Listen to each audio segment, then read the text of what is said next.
This is a concerted effort, politics of personal destruction. Fuck you, John Podesta. I just got to the location and his housekeeper came out and said that he unfortunately killed himself. I did something really dumb. I'm not suicidal. I'm not suicidal.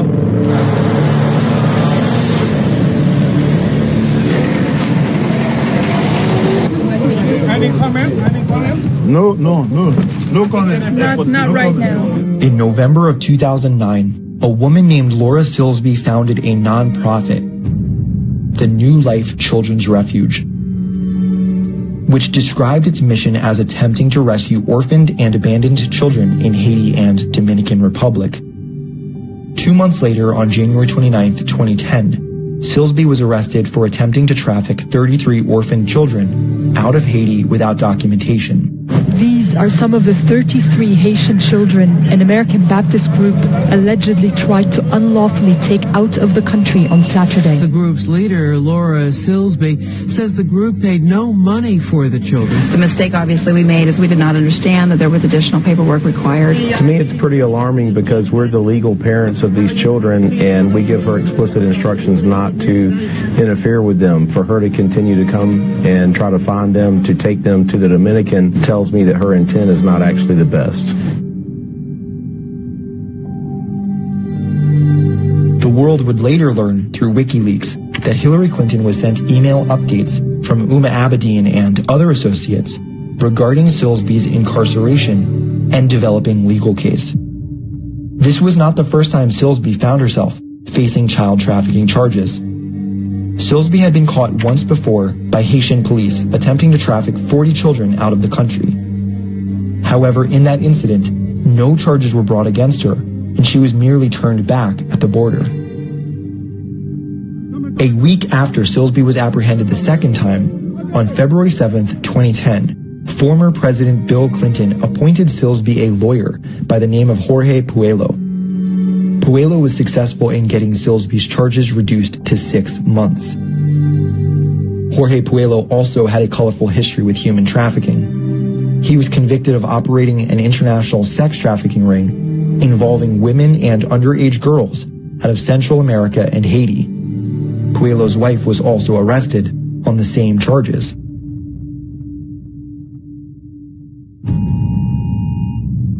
In 2011, Silsby was appointed as CFO of the software company Connexus and would later become its vice president of marketing. Connexus operates AlertSense, which is the mass notification software used in FEMA's Integrated Public Alert and Warning System, or IPAWS. The goal is to alert Americans to emergencies like severe weather and missing children. One of IPAWS' functions is to issue Amber Alerts to the public in the event of kidnapping. The Amber Alert system was set up during Bill Clinton's presidency. In 2015, Laura Silsby married Norman Gaylor and took his last name, which is how her name now appears on the Connexus website. How does a woman who was caught multiple times attempting to traffic children internationally get promoted to the executive team of the preeminent kidnapping warning system in the country? And why did the Clintons intervene in her trial? We're going to continue to provide support, as we do in every instance like this, to American citizens who have been charged, and hope that this matter can be resolved in an expeditious way. The morning of July 26, 2019, Twitter users saw hashtag Clinton body count trending, just weeks before Jeffrey Epstein had reportedly committed suicide in his prison cell. The phrase Clinton body count was nothing new and had become a meme in forums across the internet years prior. It references the seemingly anomalous amount of Clinton associates who died suspiciously or under mysterious circumstances. Izette Folger, a close friend of Clinton associate James Alefantis, gave a statement in support of Silsby during her trial. Folger is the daughter of Michael Maccabee, who coaches leaders of Nuestros Pequeños Hermanos, or NPH, a large organization that runs orphanages all over the world. Folger's son, Max Maccabee, is on the board of directors of an NPH orphanage called Friends of the Orphans, which is one of the 760 orphanages operating in Haiti and happens to be the exact orphanage from which Silsby was caught trafficking children. Curiously, Max Maccabee gave an emphatic and lengthy statement of support for Comet Pizza during a contentious neighborhood commission meeting back when the Pizzagate controversy exploded. It is also worth noting here that Frank Giustra, owner of the Radcliffe Foundation, is on the board of directors for the Clinton Foundation and is a major donor to the organization. The logo of El Pita Home, a refugee center founded by the Radcliffe Foundation, happens to be almost identical in shape and color to the boy lover symbol that the FBI declassified in 2007. Now, regardless of how you feel about the veracity of Pizzagate, scandals seem to follow the Clintons. Their ties to pedophilia don't end there. Monica Peterson was a research intern at the Laboratory to Combat Human Trafficking and a research fellow and assistant director at the Human Trafficking Center. She also served on the Colorado Human Trafficking Council's Data and Research Task Force. Peterson wrote and spoke prolifically on human trafficking. On August 15, 2015, Monica announced her plan to visit Haiti to conduct research on human trafficking and subsequently began living there full-time. On January 3, 2016, Monica shared with her friend Bella some of her findings based on her fieldwork in Haiti up to that point. Quote, Ms. Clinton has corrupt and dirty business to finish in Haiti. This is the theory my master's thesis puts forth. This is modern structural slavery. But the real significance of this scandal for me, I know you feel me, Bella, is the link to contemporary slavery and trafficking.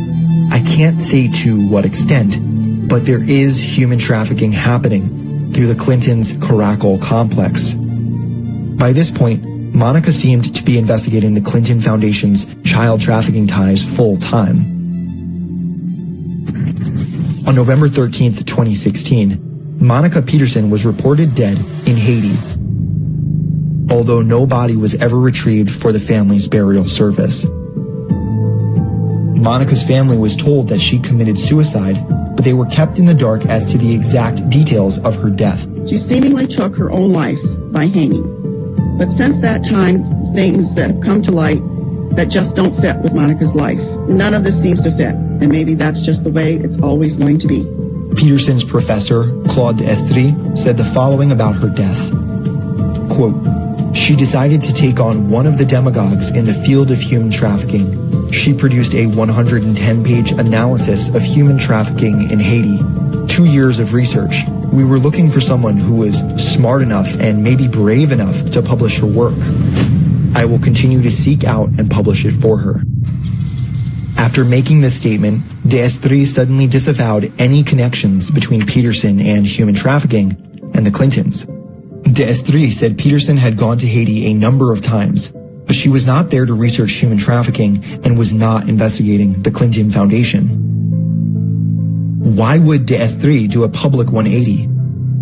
It turns out that he worked as a supervisor in the U.S. Attorney's Office on behalf of DynCorp between 1999 and 2002. This coincides with the exact time period DynCorp was caught sex trafficking children in Bosnia and Kosovo, and no prosecutions were made. DynCorp played an active role in sexual abuses in Haiti.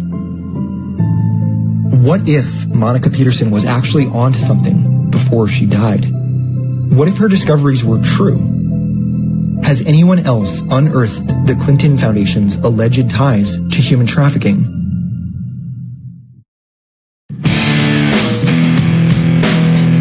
Chris Cornell was the vocalist of the popular band Soundgarden. He and his wife, Vicky, worked with 6 different charity organizations for nearly a decade. In 2012, they founded the Chris and Vicky Cornell Foundation, which strives to support and protect abused and sexually exploited children from around the world.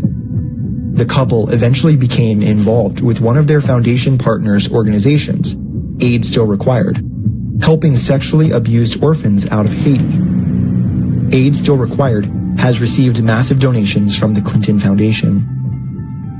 According to a source that spoke with Freedom Daily, it was during this time that Cornell discovered that these orphans weren't being placed into better environments after all, but were then being sold into sexual slavery and human trafficking rings.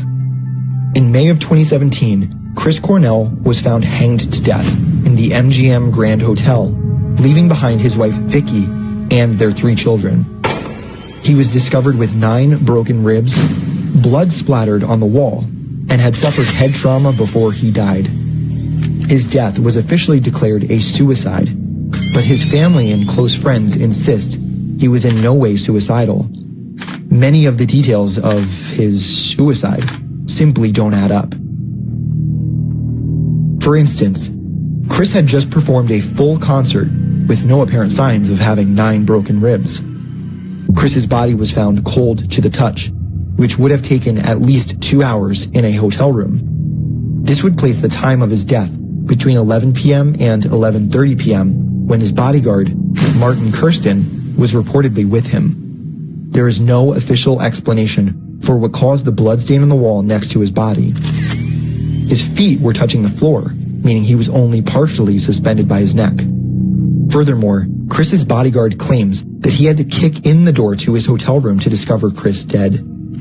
Not only is this nearly impossible to do without a door-breaching mini-ram, but the crime scene report indicated no sign of forced entry.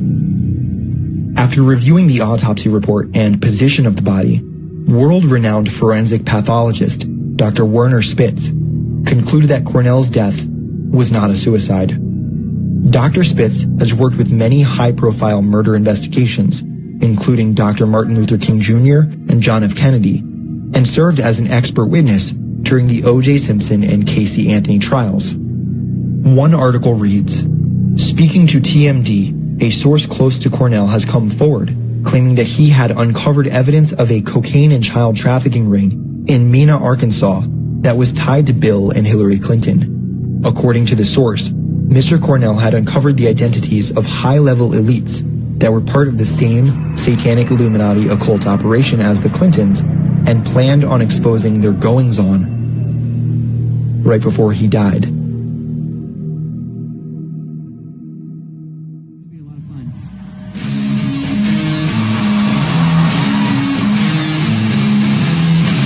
Two months later, it was reported that Linkin Park frontman Chester Bennington committed suicide on Chris Cornell's birthday. Bennington and Cornell were reportedly working collaboratively to expose a pedophile ring operating in the music industry and elsewhere, although this cannot be substantiated.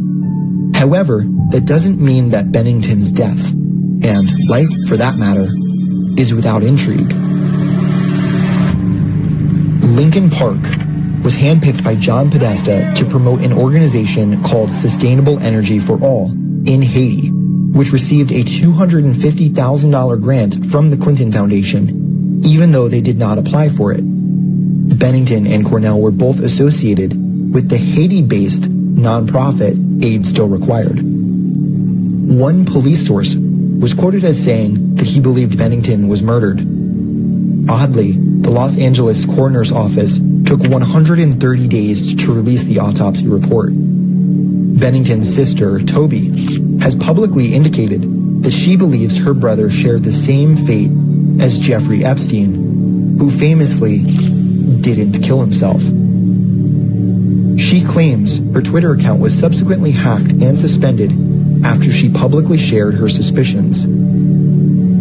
There does appear to be a striking resemblance between the faces of Bennington and Hillary Clinton's campaign chairman, John Podesta, which many have pointed out looks like a father-son relationship. The prevailing theory is that Bennington's mother, Elaine, had an affair with John Podesta, which would have been possible given that the two knew each other. The theory goes that when Bennington's biological father found out he was raising another man's son, he divorced her. Now, many investigators believe that Linkin Park, the band, is an homage to Linkin Park, a Canadian military base in Alberta that conducted MK-Ultra mind control experiments on children for the purpose of developing super spies and assassins. Many children involved in the programs at Linkin Park were sexually abused. Bennington has publicly spoken of being sexually abused as a child. John Podesta, or Skippy as he prefers to be called, owns a large and vile collection of what can only be described as pedophilia art.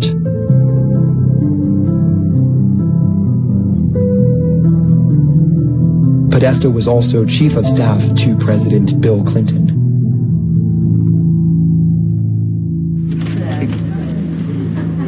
All right, well, you see where I'm coming from. Okay.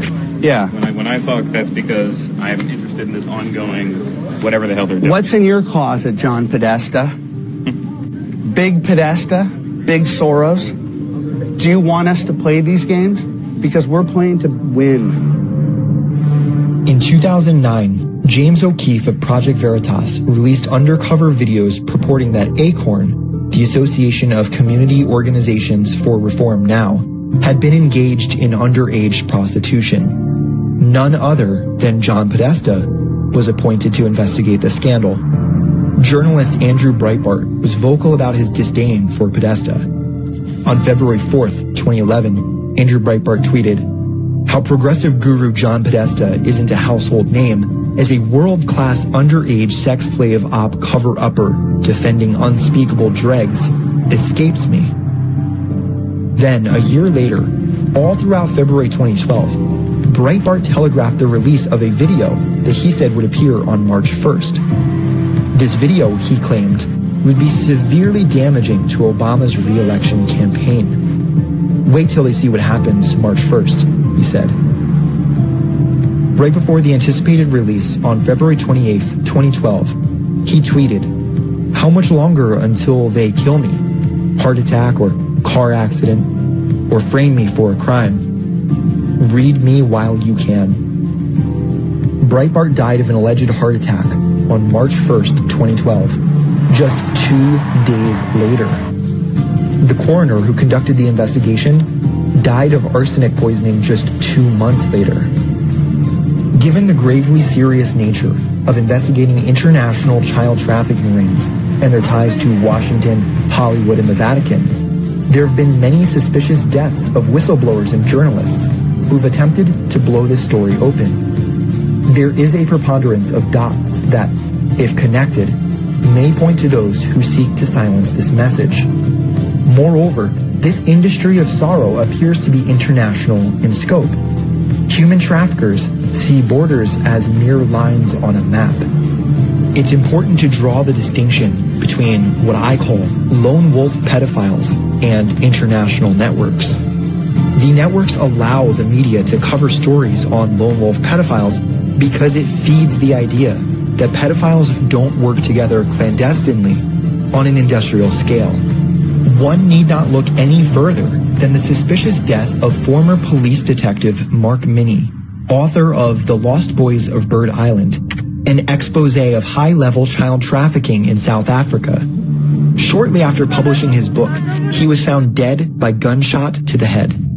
His death was ruled as suicide, despite his family claiming he assured them that he would never commit suicide. An official cover-up of a pedophile ring involving former Minister of Defense Magnus Malan and 3 other National Party cabinet members. But family members say Minnie told them days before he died that if anything happened to him, they must know he was killed. He has been mentioning it to us for quite a long time. He expressed that his life was in danger. There is no ways that I or any of us believe that he would have opted out.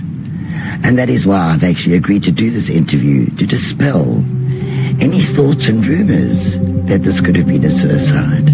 15 years ago, I was incarcerated and tortured by the government because of a book I published naming names of big group of politicians and businessmen that were doing child trafficking. One can also examine the case of investigative reporter Lydia Cacho Ribeiro, who was beaten, raped, harassed, arrested on false charges, and had her home vandalized when she began investigating systemic child abuse in Mexico. That was the 7th time in my life as a journalist that I had to flee my home in order to stay alive.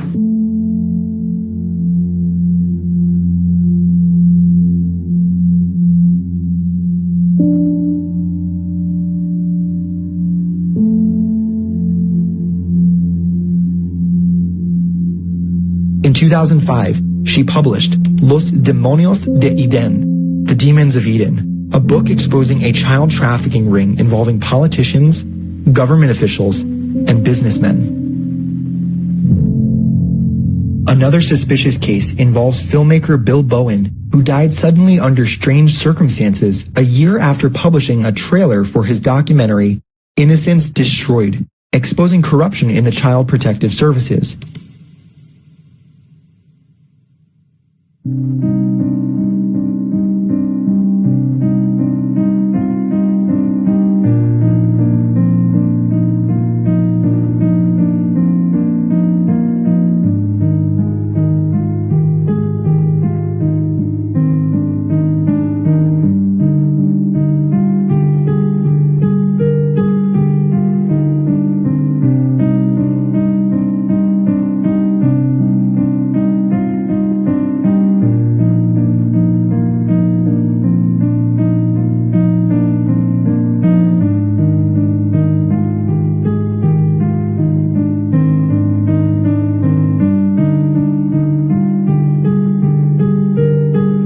Is it unreasonable to assume foul play was involved with these three brave individuals when this pattern appears virtually everywhere that child trafficking is about to be exposed?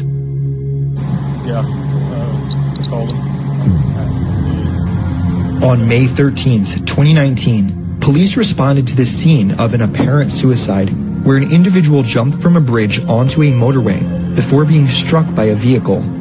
Corey Feldman, you are fake news and you protect pedophiles.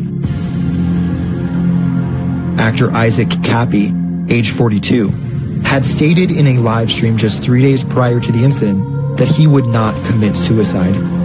While making bold statements about the existence of pedophile rings in Hollywood, he acknowledged he was putting himself in harm's way and had proactively taken steps to ensure his safety, such as setting up a dead man's trigger. Something bad is about to happen? Yeah, something bad's about to happen. We know you can't trust the cops, so I was like, what can I do to give myself time to save myself, to insulate me? So I gave them the thing that said I had a dead man switch. What does that do? It means they can't kill me. They can't kill me.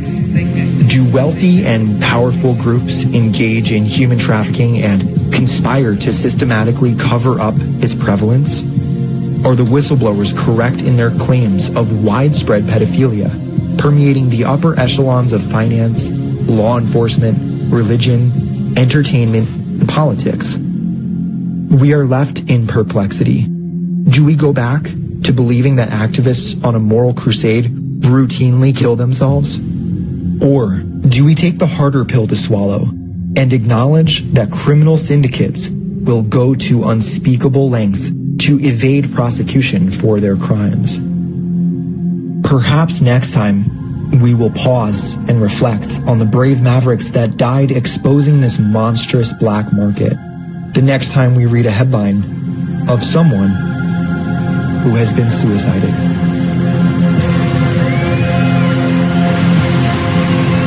This is a concerted effort. This is a concerted effort. Politics of personal destruction.